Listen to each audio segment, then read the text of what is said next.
For those that don't know me here, my name is Rob Caron. I'm the president and founder of Caron Engineering. I started the company in 1986. My background's electrical engineering and software, so all the products that you'll see. We specialize in all types of smart manufacturing solutions. I'm going to go through them all today, but everything that we do has a component that helps basically allow less operator intervention, make things more foolproof, but also provide a tremendous amount of data to be able to go in and analyze when things are going wrong. So even though kind of gearing this towards automation, this same technology is really needed whether you are automating or you have people running the machines. But with automation, you definitely want to have this technology as well. So basically, we look at the manufacturing challenges right now. The skills gap, it doesn't even need to be explained. It's everywhere in every industry. And making it very challenging for all manufacturing companies. Process complexity. I think one of the biggest points here to make is that we hear this all the time from our customers. The material is changing. We're forced to buy material from other countries, other vendors, and that adds a whole other level of complexity to the manufacturing process. Things that you knew tools lasted X long before, now all of a sudden they're not lasting as long. Well, why is that? There's a little bit of change in the material, but there's also other things. Mill turns and other complex machines are just simply making the process of manufacturing more complicated. It's making it better, but more challenging for operators. Just manufacturing jobs, there's just less people that seem to want to be in manufacturing in general. That makes another challenge there. But when you are incorporating robots into your manufacturing cells, this is where smart technology is an absolute necessity, because there's not a person there hearing that a tool is breaking or that a tool is not cutting well. There's probably not even someone measuring the part. So I'm going to go through really why this technology is needed and how it fits in. So before cutting, the biggest error in manufacturing is loading tools into the machine. We're using this technology to automate the process of getting the dimensions of the tool into the machine correctly. Also, making sure the right tool's in the right machine. There's a lot of other things that can be done with this technology. There's two basic technologies. One is the RFID method, and the other one is a 2D barcode. I think this is essential for automation cells. Also, we're working with different companies now where we're actually putting tools into the machine with robots. Now, there is nobody there to type anything, right? So the actual data on the tool needs to be tracked very accurately, very well. The system starts with the presetter in a tool crib, accurately measuring the tools, and then writing that data automatically to the RFID tag that's in the tool holder. We don't need to just write the length and diameter of the tool. We can write a lot of other things. Which pull stud does it have? Does it belong in a Sagami machine or an Akuma machine here? There's a lot of other information. How fast should the tool rotate? How heavy is the tool? Does the tool changer need to be slowed down because this tool is exceptionally heavy? So a lot of information can be there. Things that go wrong in the shop every day can be foolproof by using this technology. Once the tool gets to the machine, we have software and hardware that reads the data, can automatically basically stop the operator from putting the tool in the machine if it's not the right one, but it also prompts them of all the steps, if there is an operator there, on exactly what needs to happen, and will not allow the process to proceed if they didn't fulfill everything that was needed. Once the proper steps have been taken, that data is automatically written to the control. And there was no operator intervention in this process. So it happens automatically, and it's also logged, cataloged, and stored, so you know exactly what date and what time every single tool went into the machine. Sort of in the low-cost world, we have a barcode system, which simply takes the QR code that's printed off the presetter, you stick it on the tool holder, and the length and diameter are written back and forth to the machine. It's certainly not the more robust setup. The preferred method is the RFID technology. And one of the great things about RFID technology is oftentimes you're taking tools out of a machine that are still ready to cut again. So with this RFID system, we can take the current data, we can take the wear offsets, maybe tool life, other information that might want to go along with the tool. We're going to write it back to that tag, and that tool can then go on to the next machine tomorrow, next week, or next month, all the pertinent data is already ready to go and ready to go into the next machine. So essential system for both automation, but just in general to really foolproof the getting of the tools into the machine. Another technology that we have, and we call it before cutting because we do this as a warm-up, say Monday morning when you're warming the machine up. It's a bearing analysis technology. What we do is we put a vibration sensor on the spindle. It stays on the spindle, stays in the machine, and is wired there permanently. Every week, you can do it as often as you want, but typically every week you'll run a bearing analysis on the machine. It's going to tell you the health of the spindle. In the graphs that you see on the screen, the left-hand graph is what we call the acceleration of the vibration signature, and that's going to tell you with a single number how healthy the bearings of the spindle are. If you're doing this every week and all of a sudden there's a crash on the machine, you can then run the bearing analysis again, and if you see a step in this number, then you know that crash had an impact on the bearings right away. But it also gives you a historical graph over time to tell you sort of an early warning indicator that your bearings are starting to go bad on this machine, and you should think about getting your maintenance department to schedule some time to rebuild or redo the spindle on this machine. So it's a great tool. We have a lot of shops using this now, and this is kind of one historical graph. So as the bearing's starting to fail, you just simply look at this graph over whatever time window you want, and it's going to show you where the health of the bearings are today, but where were they last week, last month, and last year. So now we're going to look a little bit at what happens during the cutting. So the system that we use is called TMAC. It stands for Tool Monitoring and Adaptive Control. TMAC uses a number of sensors. I'm going to talk right now about the power sensor. But what the system does, it has a real-time processor. You can see on the right, the sensor in this particular case is a power sensor. This is a digital sensor, and everybody's kind of used to looking at a load meter on a machine. This is 1,000 times more accurate than the load meter on a machine. It's measuring the power in real time, and it can scale itself. So if I have a 40 horsepower spindle and I'm cutting with a 4-inch shell mill, a big heavy cut, it scales one way. If I go in with an 1/8-inch drill on that same 40 horsepower spindle, it's going to scale itself way down so that it can see that tiny amount of cut on a very large motor. We also have the user interface, and again, you're going to see it a lot out here in the shop. Our processor that you see on the right-hand side has its own web server inside. It can be a direct connection to a PC, but all the screens, all the live cutting data, and all the historical data you see are actually seen through a browser. It's not an actual application. So because of that, if you have a connection to that TMAC processor from anywhere in the world, you can watch live cutting data, and you can look at any historical data that's been cut previously on this machine.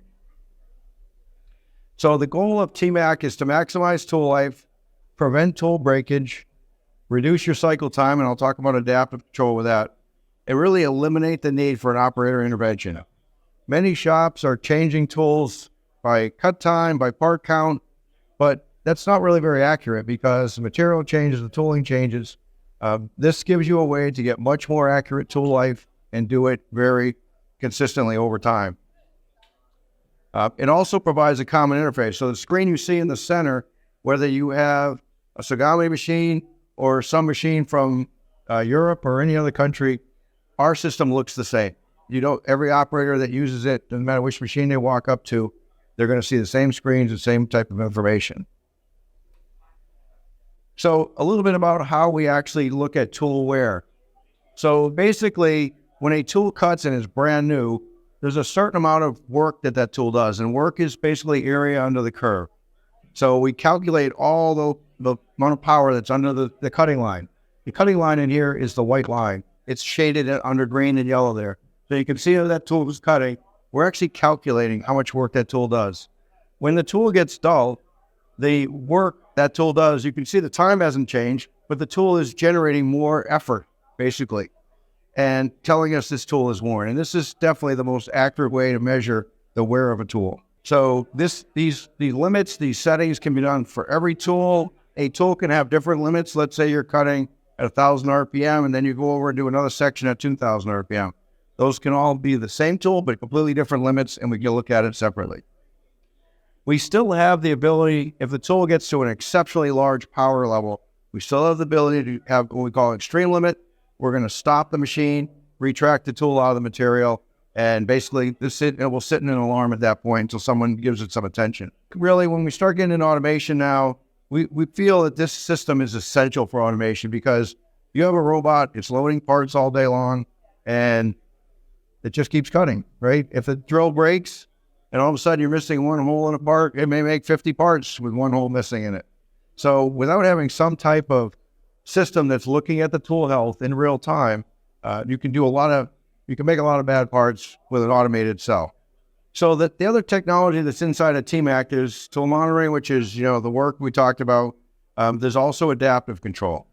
And adaptive control basically gives you the ability to program a constant power cut, and TMAC will automatically override the feed rate to maintain that power cut.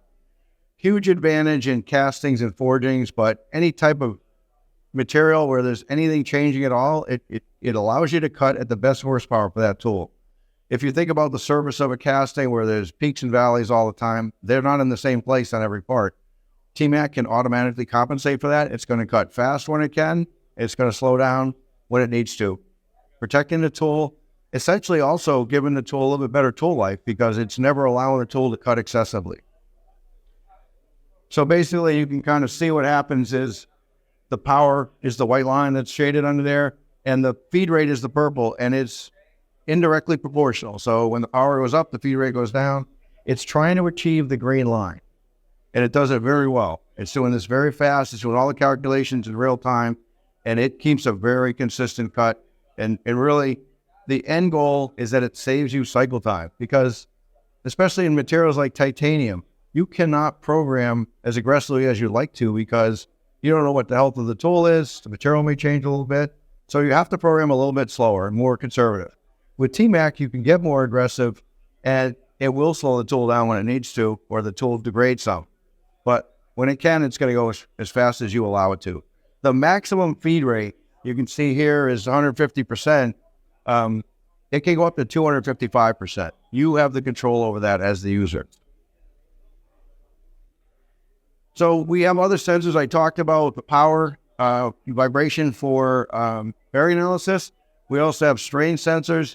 We use this a lot of times in Swiss machines where you have very tiny tools. The tool that's pictured in this screen right here is a 1 millimeter tip boring bar. It was taking a 10,000 step to cut. We were able to monitor it with the strain technology. But there's other sensors as well, like coolant flow and coolant pressure. Coolant flow is a huge indicator.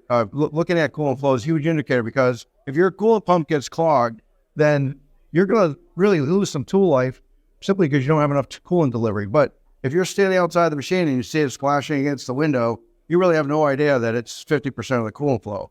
So these are other types of sensors we put on machines often to really look at the full closed loop and analyze everything that's going on. We can actually look at the data from the coolant flow and overlay it onto the power data and say, why is it drawing more power right now? Well, the coolant was 20% lower than it was yesterday. So sensing, everybody sees all the hoopla on ChatGPT and everything, right? But what AI needs and what machine learning needs, it needs as much data as possible. So the more things that you can monitor and sense, the closer you're going to get to be able to automatically determine problems. TMAC can monitor all these channels simultaneously and basically allow you to review them. It also allows you to, as I said earlier, remotely look at TMAC. So if you have access to your shop via VPN or some network connection from anywhere else, and you can get to your TMAC system, you'll be able to look at all of the cutting that's going on. We also collect all the data. You can look at it historically. You can go back and track. We also can store the axis position. So you can click anywhere in that screen and say, when this little blip happened in power, where was the axis position? What was going on in the part program? So a lot of information that's very, very useful when you're trying to look at problems and look at situations. Another sort of in-process technology we have is, again, go back to that bar, the vibration sensor, except this time we're going to use it on a bar feeder. And for anybody who does a lot of bar fed applications, you could have bent bars, anomalies in your bar. It causes the bar to vibrate, and what that does is cause you to make bad parts. Bar is vibrating, the tool is vibrating, and it's creating, out of tolerance dimensions. With our technology, we can put a sensor on the bar feeder, vibration. We can look at that vibration and we can tell the CNC control this bar is vibrating too much to make a good part. In your CNC control, you can iterate through dropping the RPM small amounts until the system says your vibration's okay now. You can cut the part. The beauty of it is you can also go the other way. So in a shop, and we've seen this plenty, an operator hears a bar vibrating, they turn the spindle override down. It may stay there for 3 weeks, and then they can cut parts at 70% of the cycle time for 3 weeks. This system is closed loop and adaptive, so it will put the RPM back up when you need to and automatically correct for those processes. Again, think about automation too. More people are moving to bar feeders now with automation. That's still a problem. Bars stocked is not always good quality.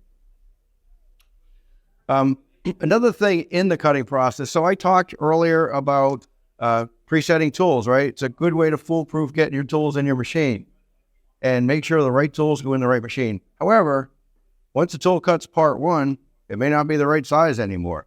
So employing the laser technology in the machine to really continually measure your tools in real time and adjust the tool offsets, your wear offsets correctly, so you're always cutting a good part. So we, Caron Engineering, sell the Bloom technology. We sell the presetter and the Bloom technology a lot, especially in aerospace and tougher materials where literally the tool is already broken down after the first cut. So it's a great technology. It's incredibly accurate. It gives you a ton of information about how a tool is wearing over time. So the last phase sort of the automation smart manufacturing section is really the after cutting part. So I've got this robot, it's taking parts out of the machine, and it's actually putting them in a gauge and measuring them automatically. Well, that's great, but the tools are still wearing, and there's nobody sitting there looking at that data. So we use our software called AutoComp that allows you to take that gauge data and automatically update the tool offsets. So it's going to continually update tool offsets based on the measured data, and it's also going to track how much it's changing those offsets. It can inform somebody or expire a tool because it's worn beyond a certain life. And this software can work whether it's an automated cell with a robot or as a person. It's simply eliminating the need for anybody to think about what to do and how to adjust tool offsets. It also gives you traceability. It can track those offsets and adjustments over time. So now you have some data to work with. So basically, the flow is that you're going to cut parts, you're going to measure them. The measurement can be with a handheld gauge, or it can be with a CMM or a vision system or any type of device, including the probe in the machine. So we still do probing in machines, but we can send the data out to AutoComp, so we have statistical and data logging for any of the tool offset that happens. So all the devices that are measuring the part can be used to automate and offset the tools. Another technology that can be used sort of after cutting is the surface roughness gauge. Again, this is a Bloom product, so you can actually measure surface finish inside the machine with a probe and gives you real-time results, and so you don't need to necessarily wait till parts come out of the machine. One of the advantages of this technology is if you're measuring surface finish, you can tell that the tool is degrading and maybe switch it out earlier. TMAC is going to tell you the power is getting higher, but this is going to be a finer level of determining what the health of that tool is. Another sort of after cutting technology is a scanning probe. This probe is not a touch probe. It actually measures the displacement, the deflection of the stylus in thousandths of an inch or microns of an inch. And what it does is it's going to tell you when you come across the surface of the part, what did that deviate from a nominal surface or from a master surface? So again, it's another tool in the toolbox of automating and inspecting in the machine itself. The last kind of piece of the automation and smart manufacturing is our MiConnect software. This software is an application builder that allows you to tie all the different pieces of automation together using a graphical flowchart programming style. When you're going to put automation and you're going to tie all these systems together, oftentimes there's many different pieces to it. I want to incorporate a barcode reader. I I want to send the data up to an ERP system or an MES system. Those things are challenging for automation companies who are used to just putting a robot on a machine. This software allows integrators to build applications using a flowchart program, and it creates just an application that automatically allows all these things to tie together and communicate to each other. It has a data logging in it, so anything you want to log in there, when did someone read a barcode? When did the robot open the door? All that can be logged and saved, and you can look at it from an analytical standpoint. All the things that you want to do, we pre-built in developing our own software as we call plugin. If you want to talk to a CNC machine, you simply click on that plugin, pick whatever controller you want to talk to. All the things you can read or write to that controller are done automatically and have a name. You just incorporate those in the flowchart. REST API and SQL can be used for talking to database systems or supervisory systems. So we've already done the background work. You're now just going to build a flowchart program, and that becomes an application that runs on this cell. If I have an application that's for a specific control, I want to do the same thing on another cell, same thing but different control, you just select a different CNC control. So it really allows you to automate, and Wolfram is, again, using this out here in their shop as well, but it allows you to automate all types of things very simply. You don't have to hire a computer programmer to tie all these pieces together. One of the things pictured here is the actual badge. So most plants have a badge to get into your plant.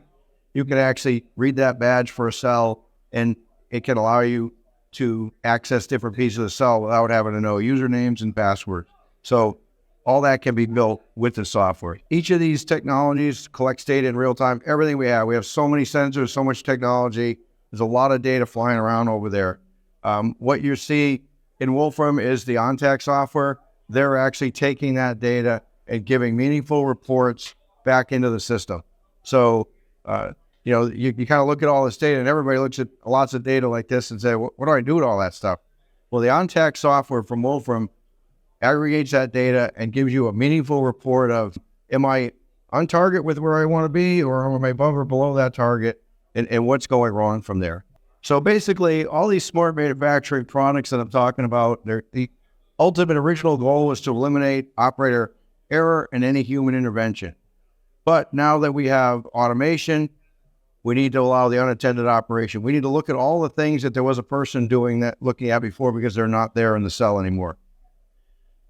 And we want to really stop downtime. That's the goal. We want to make sure that we understand what's going wrong, but get someone involved before there's actually downtime on the cell. Because the reason and your motivation to automate is you just want to run all the time. You want to create a lot of parts and create a good production run.